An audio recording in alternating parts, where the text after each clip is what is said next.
Welcome to Taylor Swift's personal therapy session. This is Hoes Before Bros. A show where bros talk about being hoes. Hi, I'm Zach. Hi, I'm Michael. And today we're discussing the ugly sides of love. Heartbreak.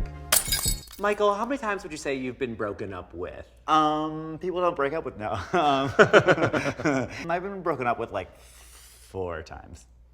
I weirdly pride myself. I've never broken up with anyone. I've been broken up with every single time. I'm not surprised. One of my first breakups was with a farmer. A farmer? Yeah, but it was. Like what? Like, I think I just describe people, because in my head we're thinking Farmer Jack. Like, Well- what farmer what? No, like in Michigan, there's a lot of rural areas. So like, there's city, there's suburbs, and You then dated there's- someone with a farm. You didn't date a farmer. No, he had a farm. He was a farmer. No, he wasn't. He works in business. Let's just call him Farmer Jack. I fell in love with him so fast because it was my first love. Like, Yeah. you know, your first love, you fall in love with them, and they're the worst humans. You're like, I love them though. I always say you have to be broken. In terms of love, gay love, or love in general, got to be broken up with once. Never date your first love. Never date your high school sweetheart. Sorry to all the high school sweethearts, but like, you got to be broken up. You got to feel the pain of heartbreak to understand true love. I mean that. Maybe you broke up with your high school sweetheart. If anyone's watching who has a high school sweetheart, I'm sorry. There was just so many things I was uncomfortable with, but I allowed it to happen because first love. You never know. You never know what your boundaries are until they're crossed. No, I will. He made me drink well water. Okay, I know that you guys. I can barely drink Dasani. You want me to drink well water? Have you ever? It smells like a boiled. No, egg. I've had well water. It's literally. I just think I got so obsessed with the idea of love that I got obsessed with him. And then after our first breakup, because, you know, with me, if we're breaking up like 4 times. I tried so hard to get him back, and that was kind of the worst part. I wouldn't allow myself to be like, okay, let me move on from it. I would go over his house, and I would try to make him feel bad for me. Like one time I stepped on a nail. While we were taking. Like, why? Because I wanted him. You're such like Michael. We were drunk. No, we were drunk. You have such a victim mentality sometimes. I know for a fact you saw a nail and you were like, I'm gonna. No, he wasn't paying attention to me, and this was our first breakup. And we were walking together on a road with his friends, and he wasn't paying attention to me, so I was so mad. So I saw a nail, and I was like, no. And I stepped on it. Michael. I was like, oh, you guys, I stepped on a nail, and literally, no one cared. Do you think it was love? True love, any love? What do you think it taught you? I just think your first love just teaches you a lot because it teaches you what you don't want going forward, and that's why, like you said, like your first heartbreak is actually needed because you need to understand going forward who do you want to date. Is Farmer Jack someone you would date now? Maybe. Depends. Is the water clean now? You know, I still Facebook stalk, you know, because you gotta know what you got. Oh my! I feel bad for any of my exes to this day. I have an ex I stalked from 10 years ago just to see know what they're doing. Just to see what she's doing. Oh my God! Like, you're an accountant now. Good for you. My first breakup, it was I fell in love with a rich white man. Well, his mom was rich. I think that's what I miss most about the man. His mom was rich. She like bought and sold Walmarts. And that bitch had money. God. I fell in love Bought with her. and sold Walmart? Yeah, like $2 million would make off like selling one Walmart. Do you have like PSTD when you walk into a Walmart now? No, I get horny because I miss her. I think about her, and I think about all the dinners we went on where she would feed me. You never know you're poor until you're fed rich people food, and rich people food is very tasty. The less you get, the better. Oh, at rich people restaurants, they literally have a thing called small plates where they're like this big, and bitch, you pay for that bite. You pay for that bite of food. That little sliver of steak. I go home still hungry. Anyway, we just like weren't made for each other because I remember we dated for a year. My sex drive was high. We had sex 8 times in a year. Like, we had sex only 8 times. And I like... As a straight person, that's great. Pretty good. That's really amazing. Good. But for gay people, I'm dying. Dry desert. But I think it's learning that balance between, like, you need a partner with, like, knowing how much sex you like, knowing how much physicality you like. For us, we were just, like, both. I was his... I think it's because you're crazy. Well, yeah. Oh, my God. You already planned the wedding. I already know in your head. I won't say what his name is, but he had an A name. My name's Zach. And I said on our first date, he should have ran knowing our first date. I said, our wedding invitations are gonna say everything from A to Z.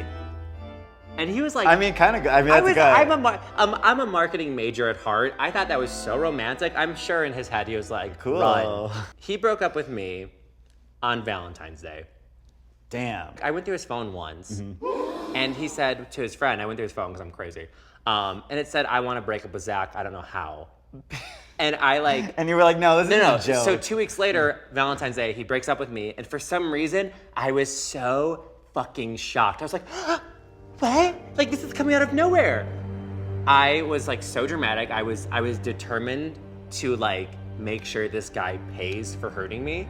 He's gonna regret breaking up with me. I'm gonna make sure he feels bad. So better. I went upstairs. I like take his Valentine's Day gift, and I like look in the mirror. I remember this. I look in the mirror, and I cry. So I'm like, okay. Okay, actor. So Come on, Julia Roberts, go. I walk downstairs with this gift, crying. I'm like, I still think you should have this gift.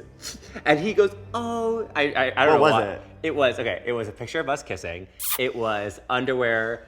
It wasn't a good gift. Anyway, so I give him this gift. I give him this gift, and I go, I still think you should have this even though we're breaking up. And I remember his face. He goes, oh, Zach, you shouldn't have it. He starts crying, and in my heart, I knew I was a bad person. I go, yeah, take that gift. You better cry, baby. And then he took the gift. He's like, until next time, look where I am, look where you are. I'm just kidding. No, he's like really successful. In bed with his brother. Well, breakups mess you up. There's like that weird period after a breakup for at least a year where you're hateful, you're sad. There was one bad breakup where Evan. R.I.P. Evan. I am so sick of hearing about Evan. No. Evan, can I tell the story? No. Michael dated Evan for I think 15 minutes. No, we had the 3 days. No, we had the best first date ever. We were at dinner. We had a 6-hour first date because our conversation was just so back and forth. And he loved hearing me. He loved hearing my voice, which doesn't happen a lot. Michael to this day tells the story. A decade ago, he went on a date with this very okay man. No, he was just very much my type. And Michael, no, he wasn't. That rat shouldn't be no one's type. Anyways, so it was a good first date, and I was so in love. And third hangout ever. Hangout, not date. I think I scared him because I was falling kind of in love kind of fast. And he wasn't replying as fast as I needed him to on text. And we were together, and I was like, I'm just gonna kill your mom. I'm just gonna kill your mom. Like, my crazy came out way too fast. What did you expect for him to be like horny, be like, oh, fuck yeah, baby, kill my mom? Like, what do you mean? What do you No, I mean, I was thinking that was a good idea. Like, yeah, just sometimes, when your humor throw up, like where you think you're being funny. Tip number 1, don't threaten anyone's mother when texting a boy you're interested in. Then text me back. We learn a lot about ourselves through breakups. Truly, I think love teaches us a lot, but breakups teach us way more. And for me, my breakups strengthen my next relationship because I'm like, okay, this is what I want. This is what I don't want. Says the slut. Okay, well, Michael knew going to his next relationship, don't threaten someone's mother. Have you done it since? I've been broken up with many and many a times. My worst breakup, personally, was my last breakup. And it was one of those breakups where it just... Don't even get started. It was one of those breakups where you break up multiple times. And I'm a firm believer after doing that breakup that if I want to break up with someone, it's clean. It did a lot of mental damage because we were going back and forth. We were like so in love with each other.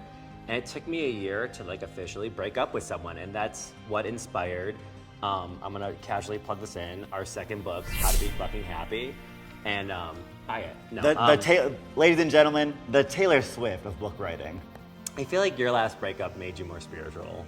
And like Michael wears this stupid ring. It's not stupid. It's not stupid. Michael says this ring is the cause of their last breakup. I just think No. It's Moldavite, which all my TikTok people they know Moldavite. It's dangerous. It's supposed to be like a stone that like brings you positivity very fast, but in a negative manner. Like it's supposed to make changes. And I swear to God, the minute I wore this ring, I got broken up with.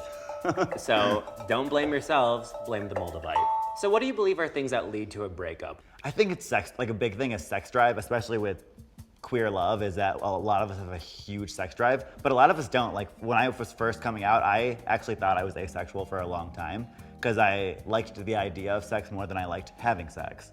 And I like sex. I know, and a lot of my breakups actually happened because I wouldn't have a lot of sex.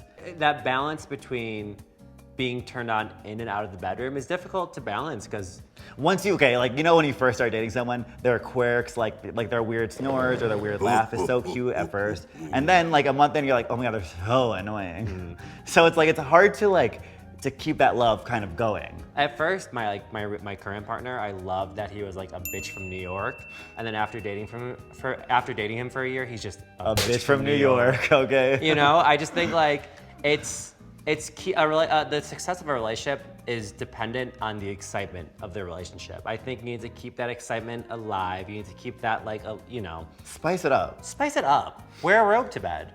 Bring a twin to bed. No. Balancing, do you want to get into their life? Do they want to get into yours? And how do you coexist? Okay, so do jobs come into play? Like, does their profession affect their relationship? Not necessarily. I say there are only a few jobs I won't date. One is a writer. I will not date another writer. I love and hate how I think. So I don't want to date someone who's also in the same profession because it almost feels like even working with you. You're not dating me. No, I'm saying sometimes even talking to other writers, there are parts where it feels competitive. So dating another writer, I just think it would be sloppy. I mean, I guess I would never date a parking meter person because, oh my God, the worst. If you told me you're a parking meter person, assholes. I'm like, you just cause pain all day. You deserve to be broken up with. I won't date cops. Not in this political climate. Okay. I'll sleep with a cop. No. Well, no, I won't. I'll sleep with I won't date a cop, and I'll be like, I'll hate fuck them. I'd be like, fuck you. No, I walked into a cop's house once, and there was gun magazines on the table, and I said, where am I? Yeah, I went through with it, but it was weird. Post-breakup questions.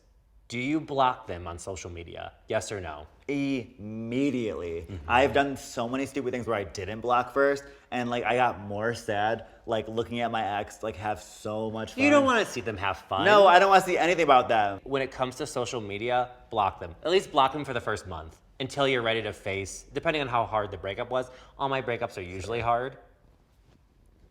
Are you even listening to me, Michael? Yeah, I was just looking down. Okay, react. Oh my God. Do you think music they showed you is off limits? Yes, my ex loved SZA, and I can't listen to SZA without saying, this bitch. I'm like, oh, she's singing? I mean... Off. Immediate off. For me, Ariana Grande. That's the artist that got ruined for you? I don't like Ariana Grande because he loves her, and I'm like, I don't want to give her the benefit of the doubt. She sucks. You made my ex feel more than I could, okay. So I don't want you. Not Ari, okay? Yeah, Ari. That's why I think I've turned into K-pop. I'm like, no man listens to K-pop. I was like, let me have a music genre that no one can take away from me, and that is K-pop. Okay. So if my current partner breaks up with me, I hope he goes to a Blackpink concert and is in tears. Don't know what to do without you. Do you think opening up relationships strengthens or weakens a relationship? When I lived in Michigan, the suburbs, I was like, ew, an open relationship would never work. But coming into a city, I could see 3 years into the relationship opening it up. But personally, in my heart, I think, at least my crazy ass, it wouldn't work for me. I don't think it works for a lot of people unless the communication is so strong. And I think a lot of couples lack that. Communication is the key to any successful relationship. And I feel like once that's lost, communication and trust, once those two things are lost, it's really hard. It's really easy to break trust, and it's even harder to gain it it back. Yeah, I agree. Because you try to be cute with them, and you're like, oh, that bitch. When it comes to open relationships, I do firmly believe that everyone needs their own. I think every gay relationship needs their own set of rules. Everyone's open to an extent. Yeah. And that comes with kissing. That comes with anything sexual. I think a lot of people need their own rules to what makes sense to them. And I used to be that bitch who was judgmental. I was like, ugh, open, that doesn't make sense. But if you guys are happy, go off. I mean, you can't judge anyone's happiness, but I will. Can exes be friends? Yes, with time. I think a lot of times I would immediately be like, okay, if you're gonna break up with me, let's at least be friends. And I would force a relationship to be like, let's have some relationship instead of no relationship. And I think looking back, I wish I just took the time to be like, okay, let's take some space and come back together when we're both ready. I always kept prematurely trying to make a relationship of some sort, and that's what extended the breakup, And then we would try to be friends. They would tell me they went on a date, and I'd be like, oh. Your crazy came out? Yeah, my crazy would come out. So until you can manage that crazy, no, exes can't be friends. Do you remember the last text with your ex? Yeah, we are, me and my last ex are in friend territory now. So right now he casually texts me new music. I never listen to it. It's what was yours? It was sad. It was Of course it was. it was me texting him, sorry for making this weird. Because, okay, well, backstory, like we were talking, catching up, and then I said something about his penis. I was like, how's your... Michael. I think it was my fault. I was horny when I texted him, and Always jerk off before you text next, just in case. just no, but it was his fault because like he's dating someone now. His fault for date? Whose fault? It's- Your fault. No, he texted me first, and Oh. then I was like, how's that penis? If someone wants to leave your life, let them leave. And I think the problem with people is that when you're in a relationship, you forget about your friends. Your friends are more important than a relationship sometimes because who's there for you after a relationship? Those friends you didn't talk to for 5 months, 6 months at a time. I lose myself in relationships sometimes because I follow their friends, I follow their needs. You know, so it's hard for me. I'm learning now. I'm unlearning things. I'm unlearning. I'm trying to prioritize myself, and it takes a lot of energy to realize that. So the rules to a clean breakup: block them on social media, and don't kill their mom. Finding someone that understands you're crazy. I'll tell everyone out there going through heartbreak, surround yourself with friends. Don't neglect your friends or the loved ones because you're feeling isolated. They're there to help you. So on that note, You know, I feel after this therapy session that I am healed. Or do you feel healed? okay, if you text your ex, you're gonna kill his mom, then you're not healed. On that note, Sorry for making this weird. yeah. This is Hoes Before Bros. See you guys next time. Oh, one thing, if you're dating someone, those red receipts better be on. Period. No, because if it's not on, we're not on. If it's not on, we're off. We're No, off. here.